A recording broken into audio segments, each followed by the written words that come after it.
All right, Math 8, we're going to do some work with systems of equations, solving them using the elimination method. The cool thing about the elimination method is you can immediately see, usually, how you're going to eliminate something right off the bat. Because if you line things up, x's over x's, y's over y's, equal over equals, and constant over constant, any order, it really doesn't matter, just as long as the x's are over the x's, y's are over the y's, equal sign over the equal sign, and whatever else, the constants over constants, it should line up nice and neat. You can see how this is going to work out. You look right here. You've got a positive and a negative y.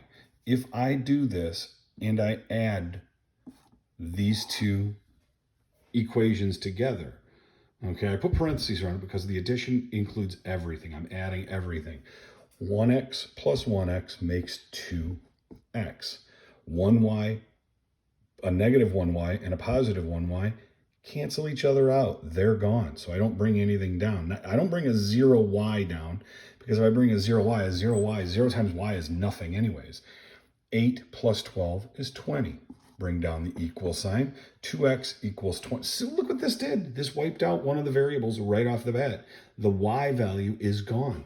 We're going to find out just by dividing by 2 that x equals 10, or our ordered pair is 10 something. Well, how do we find out our other part of this? We put that 10 in for either of these two equations, okay? Either one, it doesn't matter. I'm going to put it in for the easier one. I don't want to put it in for the negative y one. I'm going to put it in for this right here. I changed the x into 10. So 10 plus something equals 12. Subtract the 10 from 12, you're going to find out that y equals 2. Let's test and make sure that we're right. Let's put 10 here. Let's put 2 there. 10 minus 2 does equal 8. So our answer for number 1, that's the one that we just did, for number 1, the ordered pair. This is the solution. This is the only solution that can be placed into both of these equations, and it makes a true statement. 10, 2. X is 10, y is 2. Now, sometimes you're going to get problems that don't have things that automatically wipe out. Like number 3. Number 3 is x plus 2y is equal to 10 and x plus 4y is equal to 14. There's nothing that cancels out directly just by adding straight down, but we do have one of the variables that's set up to get rid of easily. I'm not going to worry about the y's right now. I'm looking at just the x's. I look at the x's. I've got a positive x on the top and a positive x on the bottom with no coefficients. All I have to do is make one of them negative. How do I make one of them negative? Simple. I subtract everything from the bottom. Now, the only way this works is the subtraction is distributed throughout the parentheses. You'll see what I mean. 1x minus 1x, the x's cancel out. That's gone. 2y minus 4y.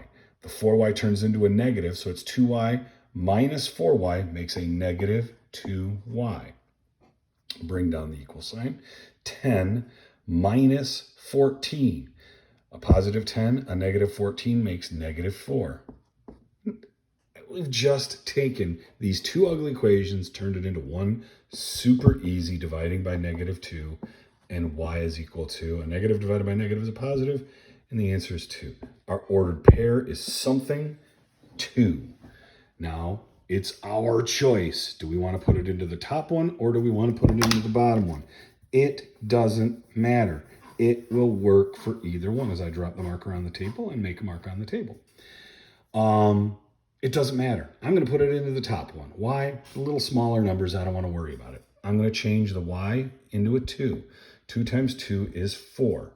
Something plus 4 equals 10. Subtract the 4, x equals 6. So I'm thinking that our ordered pair solution for both of these is 6 and 2. Let's test. 6 goes in here, plus 4 times 2, that's 8. What's 6 plus 8? Doggone right, it's 14. So 6, 2 is our ordered pair. Just by changing and rearranging or whatever these problems, just a smidge, it makes them a little bit easier to work with. Now, you will get some that are not set up so nicely, like number 6, numbers 4 and number 6. You have to rearrange them a little bit. Put the x's over the x's, the y's over the y's, and it's going to work out just nice and neat. Honestly, I would just move this 3x over to the other side. What happens to the 3x when you move it to the other side? It turns to a negative 3x. Yippity skippity, it works out just nice and neat if you do that. This one, number 5, everything's lined up right over the top of each other, and look at that, the y's are perfectly lined up to cancel out. Now here, number 6, ugly, but not too bad. I see a 7y and a 7y. I can rearrange this any way I want to. Personally, I take that top 7y and move it over here and make it 5x minus 7y. So it's lined up equals what's left if I move the 7y away? That's nothing. Okay, I'll show you number 6 later on today. I want you to try to work on numbers 1 through 6 on your own. Get numbers 1 through 6 and work on these elimination problems on your own. And if you want to try the application ones down at the bottom, numbers 7 through 10, good, great, go ahead. But I want you to try numbers 1 through 6. I'll go over probably numbers 1 through 6 later on today, early tomorrow. But your assignment is the elimination method. Work on these problems. Bye.